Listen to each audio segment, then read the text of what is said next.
My name is Nico Catalano. I go by Neek. I'm an audio engineer and producer. I do a lot of mixing for artists, mainly Lil Skies. Lil No, I do a lot of Landing Cube stuff, and then on top of that, I work with a lot of artists on the production end. Landing Cube mainly, I'm working a lot of stuff with him, and then even artists like 24K Golden from West Virginia. And then I moved to LA about 2.5 years ago. And from there, just been working and just trying to make the best music I possibly can. When I was in West Virginia, I went to WVU, which is West Virginia University, home of the Mountaineers. And I had a studio in my college house pretty much for 3 years while being in school. And by like my junior, senior year, I was the only studio that people would really go to record. So I had one homie request or hit up Skies for a feature. So Skies came to my studio, and this was probably like 2015 or 16, around that area, way before the Skies stuff really started going up. But Skies would come to Morgantown to record with Nick Giandora, who is a videographer. He's actually my roommate right now, and he's one of the best videographers and directors in the game. And Skies came to lay a feature for my friend. We chopped it up, became like tight. I didn't really work on his stuff right away, but we just connected through Twitter and became acquaintances and whatnot. And so when I moved to LA after school, was when Skies really started going up. I believe the Rude video got put on Elevator, which is a really good channel. And then from there, Red Roses really started popping off. So Skies got flown to LA to start doing label meetings, all that kind of stuff. And pretty much when he came out, Nick was staying with me. And Nick had Skies pull up to my house, and I had like a makeshift studio in a garage in North Hollywood. And it was not ideal at all. Like, it was concrete walls, spider webs, and I bought like carpet from Home Depot just to make it look like some semi-presentable. I bought these like drapes from Walmart to like hang on the wall. Skies ended up pulling up. We chopped it up again. We worked on this one song called Atomic Bomb, and this was pretty much after he recorded his album with Atlantic. So we recorded Atomic Bomb, and then from there on, Skies just started sending me all of his songs that he was working on his own time, because he records like home and PA, wherever he's at. And he would just kind of trust me to make him sound like he was at the studio. So he would just send me all his files. And then from there on out, we've just built up a relationship and work really closely together on getting these songs sounding how he wants them to sound. This record is post album, post Shelby album. And it was when when you finish up an album, it's kind of like, all right, let's just drop some singles to keep the buzz going, but you're not too pressed on making a project. So he sent me this one, and I was super hype on it. Sprite Lee is somebody who records Skies a lot in PA, and he's really good with the reference mixes and whatnot. So the reference mix that I got is very similar to how I went about it when I mixed it, just with the reverb, ad-libs, and all that kind of stuff. And the song just hits really hard. It's a cool vibe. It's different. And I definitely was like hype when I got it. And when I started really going in on it, I was really excited for it. One thing about this track, there's a lot of effects that are not necessarily dynamic. It's more like creative effects. And we'll go ahead, like a lot of reverbs in the beginning. You get this big, heavy, like underworld sounding reverb. And I'll show you a couple things that I did with that. All right, so we'll play it right here. Yeah.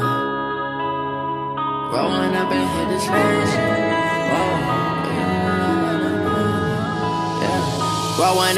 Okay, so before that really drops, let's just kind of like talk about this intro ad-lib. And this is something that Mitch did, or Sprite did, in the reference mix that I loved. I did it in a little different way. So first, Manny Verb. I don't know if you're familiar with any of the Manny plugins. They are really, really good for quick wetness. It's really how I describe it. Like the Manny delay is really awesome because it has reverb, phaser, a doubler built right into it. So if you just want cool, quick sounding delays without having to use a lot of plugins, I highly recommend using the Manny plugins. This is not a sponsor for Manny. Seems like a great guy, but his plugins are really awesome. So yeah, I use the Manny Verb, which is something where if I just want stuff to sound like far out, throw that on there. Then another little trick here is I'm using the doubler, but I'm using the doubler 4. So I have 2 of the slightly detuned vocals normal, and then the other 2 to make 4 are down an octave. So that's what gives it that like underworld demonic sound. Like, oh, what's about to happen? Rolling up and hit this place. So here's without it. Rolling up and hit this magic. Then with it. Rolling up and hit this magic. Whoa, and one thing about the doubler too, I'm sure a lot of people know, if you try to do detuned or pitch down vocals, you get latency. With the doubler, you don't really get that much latency unless you have a really big project, but it's one of the few pitch shifting plugins where latency isn't much of an issue, so you can really have fun with it. Okay, and then I'm just gonna let it play so you can get an idea what it sounds like, and then we can go in a little bit more on it. Rolling up and hit this magic. With the gang, we ball out, it can get tragic. All we got, we gon' let you niggas have it. Stuck in my ways, think I need to change my habits. What would you do if you were me and didn't have shit? Look in the mirror now, I'm feeling like a savage. Tell my son I love him, for him I'ma make it happen. Now my dream's reality, not going back to trapping. You say that you proud of me. Dope. So you get those ad-libs, and that was one thing that Skies was really big on. He said he really wanted those woo woo. I can't even do it. I just embarrassed myself. But he really wanted those woos to be like a big part of the song. And even in the Genius video, I actually sent them the ad-libs, just a bounce of the ad-libs that they could put in with the live session that he did. And same thing, it's just a Manny verb. Nothing crazy. A lot of people ask me, like, how do you make Skies' ad-libs sound like that? Manny verb, or even just any reverb, really wet. And don't be afraid to EQ it too, because you only have so much room, especially on the low end, and reverb can be not fun. It can take up a lot of your low end. So I normally always EQ out my reverbs a little bit. Yeah, as you can see here, I pretty much did the EQ up to like 300 hertz, and then I did a low pass up to 200 or 2000. High pass, low pass, one of the most confusing terms in audio engineering. Don't know why they named it that. I just call it high and low cut. So we go in. Now I hit the scene, they like lights, camera, action. So we doubled that part right there. Did a little chop in the stems as well, just to kind of make a transition from hook to verse. That's one thing I do a lot. I did it in the song Okay For Now, where that whole like first 2 bars is no beat at all. And I think when you have a beat with the same sample throughout, it's good to do a lot of chops, a lot of stops and starts, just to kind of have people feel the flow change, feel when the next part's coming. So that's what we did here. Looks like I chopped everything except the sample for that part. Now I hit the scene, they like lights, camera, action. Living in a dream, now my music, they be blasting. Step out, I'm a star, always in the latest fashion. Had to set the bar, niggas try. And then on the beat end, this beat already sounded really good. And here's another thing. When you're mixing beats for people, be careful. Don't do too much, especially if you're just, they're just sending you the stuff to get mixed. They're not asking for a whole new beat. They're not asking you to change how the kick sound, to change how the snare sounds. They want what they have just to be a little bit better than what it was. So as an engineer, that was one thing for me. I remember when I would first start dealing with stems, I started going in like, oh, I'm going to make this sound boomy and this and that.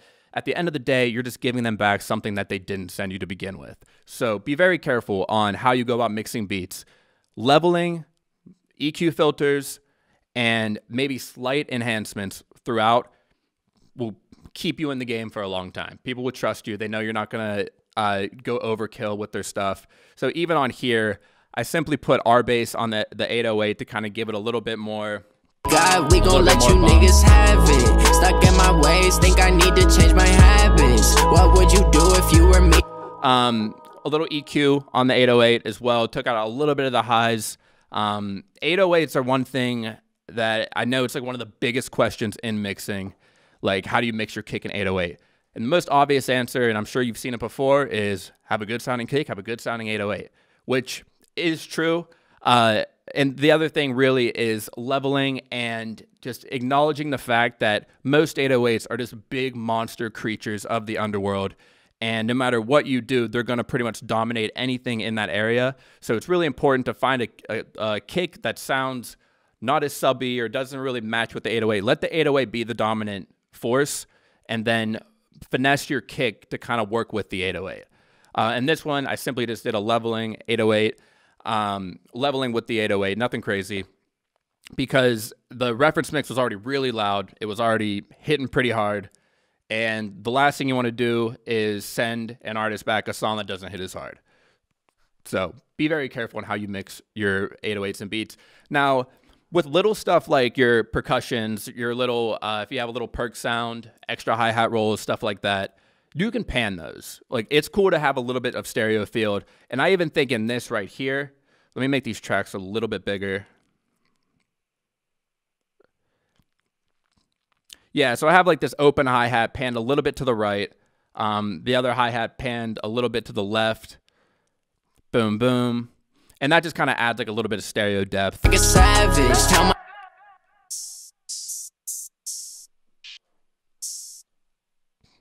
I think the speaker's opposite. But yeah, little stuff like that's totally cool. People can appreciate that. You're kind of just widening the stereo field a little bit without really changing how everything sounds. That's a big thing, and it took me a long time to really notice that because it was kind of a pride thing as an engineer. You're like, I can make this sound better.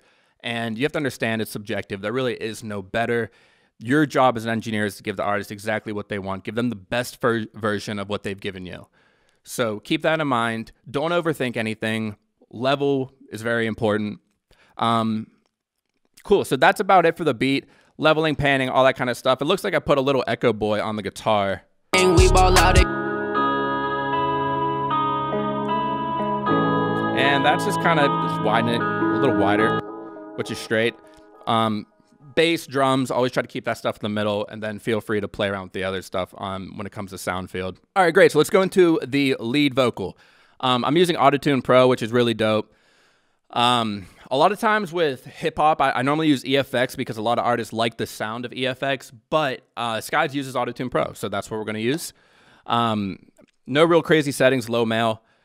And right here, so I have all my bus tracks at the bottom of my project, and that's where all the mixing happens. Everything gets routed to my bus tracks, and that way it just helps keep a consistent sound throughout the entire project. And if an artist is punching in, like boom, boom, and the lines are kind of overlapping, you can just do mixing on one track without having to copy the plugins to match, like if you make a change. So I highly recommend doing that. I actually have templates available that everything's already pre-routed through lead vocals and background vocals because it takes time to set up and it's kind of annoying. But once you have it set up, you just save a template and you're good to go. For this vocal right here. Growing up and hit this magic. With the gang, we ball out, it can get tragic. So I would say 3 of these plugins are on my chain at all times, and that's R Compressor, the SSL channel, and the Pro Q3. The R Compressor to me is just a very nice, humble compressor. It's not one that has a crazy sound. It just gets the job done. Pulls the vocal in front of you. And like I said, it's very humble. It's not like, all right, you're committing to a sound when you use it. It's just compression. And then on top of that, the SSL channel, which I love and I highly recommend using, mainly because it is a more sonic-based EQ and not something that you can visually trick yourself. A lot of EQs, you look at them and they kind of mess with you. The SSL channel, you really just have to listen to the EQ. If you're a beginner, you're just starting out, use EQs that aren't necessarily graphical where you can see everything. Use EQs like this that are more where you just have to listen to what you're doing. And don't be afraid to read the plugin manual. If you get like a little overwhelmed or caught up with something, the plugin manuals for the most part are very well written, easy, and not that long at all. It's not like actually a manual. A lot of times, if you're just looking at vocals, just search the manual for vocals. And it'll tell you everything about this plugin that is good for vocals. I remember in the de-esser plugin for waves, I was typing in like this vocals, and just a random tip. It was like a classic way to de-ess is to have an artist put gum at the roof of their mouth, and that is like an old school de-essing thing. And they just put that in there because when they write it, they make it super friendly. It is not like super, you need to do this, that, and this. It's just way more of the best way to go about it, how to use it. And it's really simple to learn. That's honestly, because I'm completely self-taught, most of how I've learned was reading plugin manuals. So I highly recommend doing that. So yeah, SSL channel, I'm doing a low cut on here, a little bit of a high cut. I do a little bit of compression. Let me see. Growing up and hit this magic. With the gang. You can see the compression in the yellow. It's just a little bit. And mainly with that is I like how a little bit of compression on the SSL sounds because when you do the EQ adjustments, it kind of just smoothens out all that EQ that you do. Another thing with the SSL, it's one of the few EQs that, in my opinion, sound good when you boost frequencies. Not always, but it's a little bit more friendly. You can set a really wide band. So I really enjoy it for that. And I just love this plugin. I can't get over it. The low shelf as well is awesome. Growing up and hit this magic. With the gang, we ball out, it can get tragic. All we got, we gon' let you niggas have it. And you can even hear how the 808 and kick come out a little bit more with that low shelf. Maybe I should have did that, but it's already all said and done, so it's all good. And then with the Pro Q, this is one thing I really tried not to do too much subtractive EQ. For me, I do the main stuff, like cut the lows, maybe a little bit of the highs, and then some of that boxy mid-range. But I don't like just fishing for bad frequencies. I know a lot of people are like, just take your EQ, spike it, and just start searching for bad frequencies.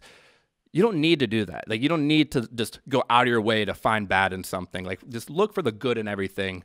And don't just be nitpick at everything, trying to be like impressive Mr. Engineer guy. Just keep it simple, and just know, like, you're always taking away. Like, so you don't want to take away too much from what's already there. You really want to like try to make the most of what is there, and don't just strip it of its character.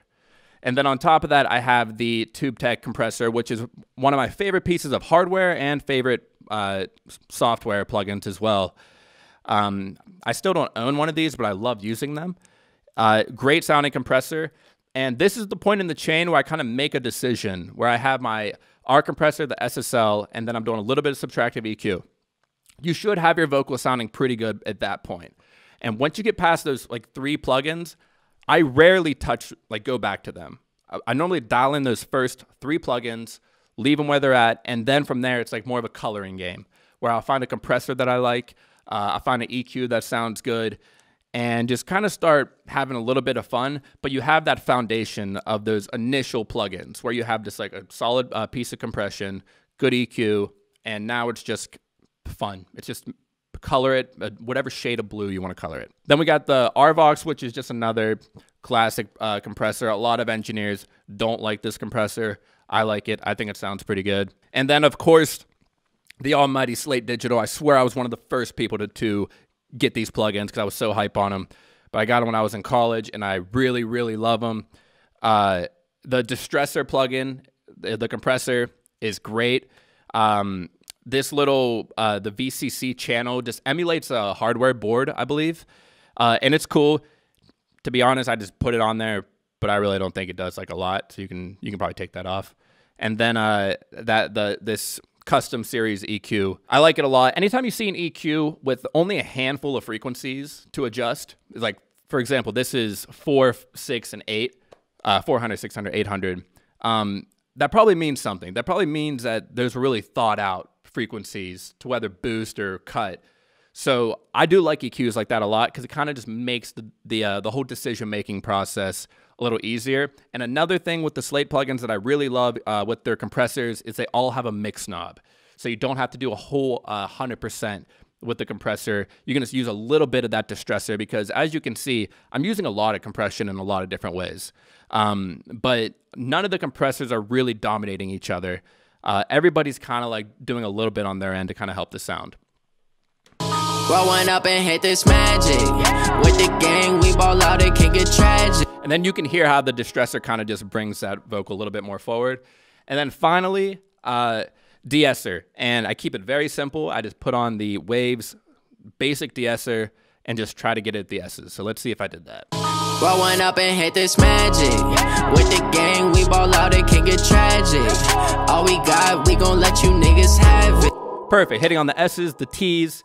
And don't look at de-essing as a way to fix something. If your vocal is too hissy or too harsh, it's probably an EQ thing. You probably have too much high shelf. Maybe you cut too many lows. A lot of the times, instead of bringing down the highs, just add back some of those low frequencies.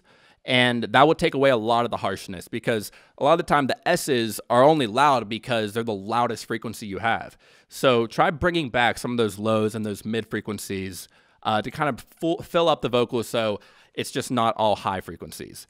And then on top of that, my like coloring stuff, my Send plugins, parallel compression, I really just use the CLA 1176. Shout out to my friend Dennis. He is Khalid's engineer. He told me about this.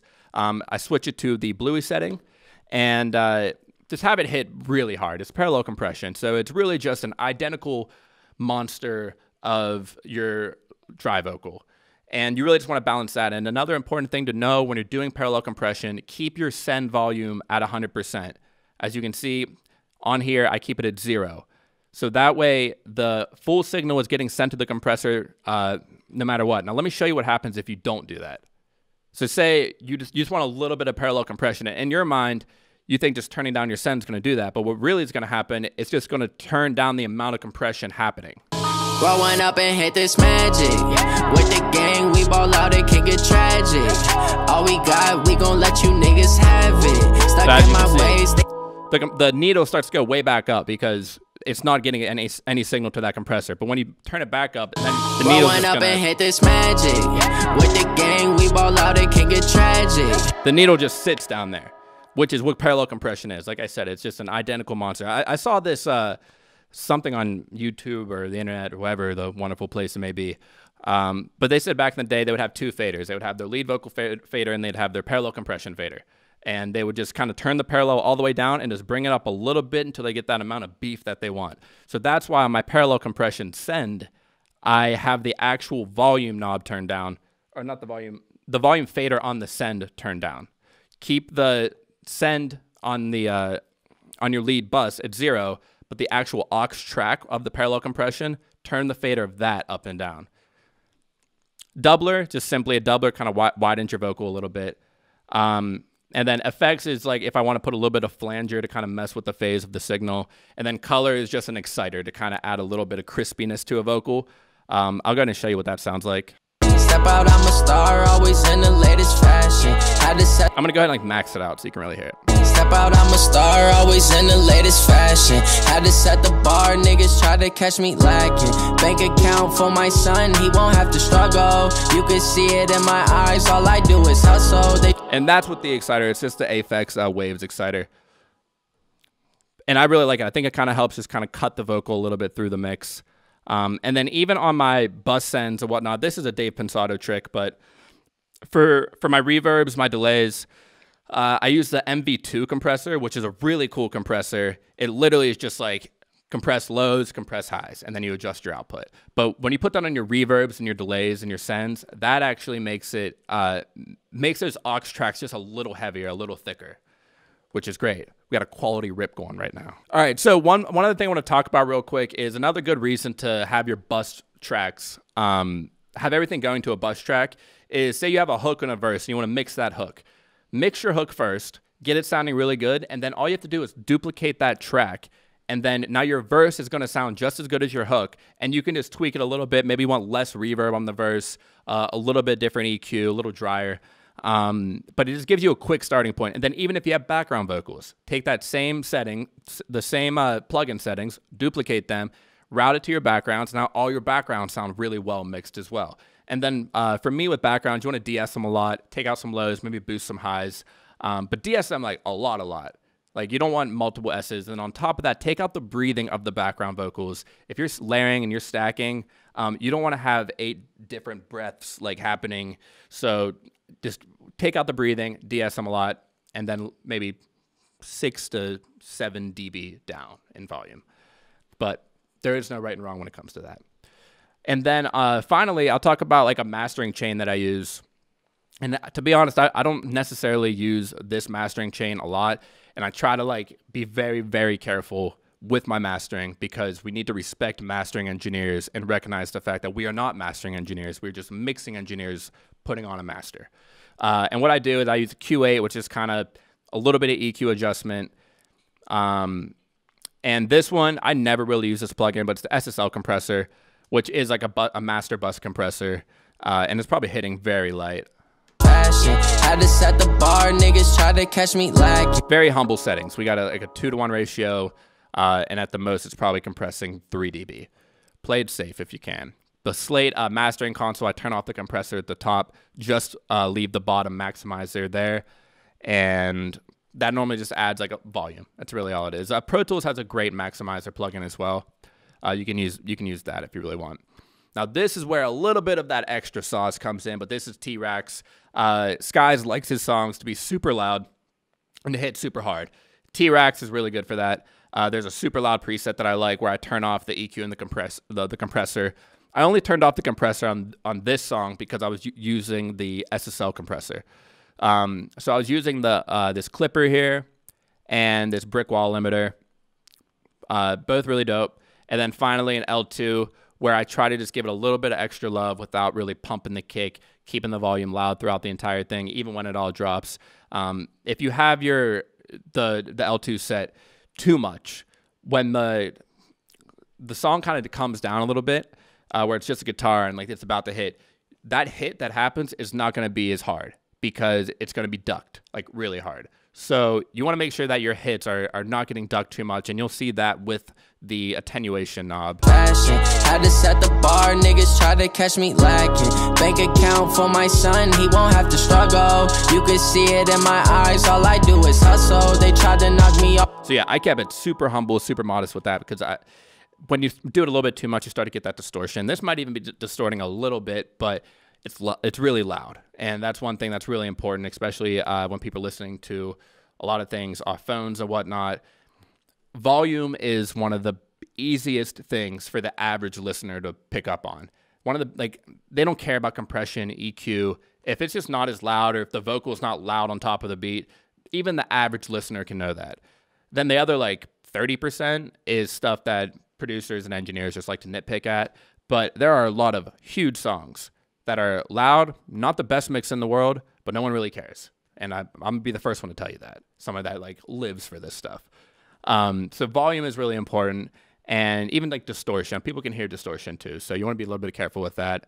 But for the most part, it's all about coloring it how you want to color it, have fun with it, play it safe, and make sure that you're giving the artist back something that is just a better version of what they gave you, not something completely different that you think is good, because you're not the one sticking your neck out there to perform these songs and to drop these songs.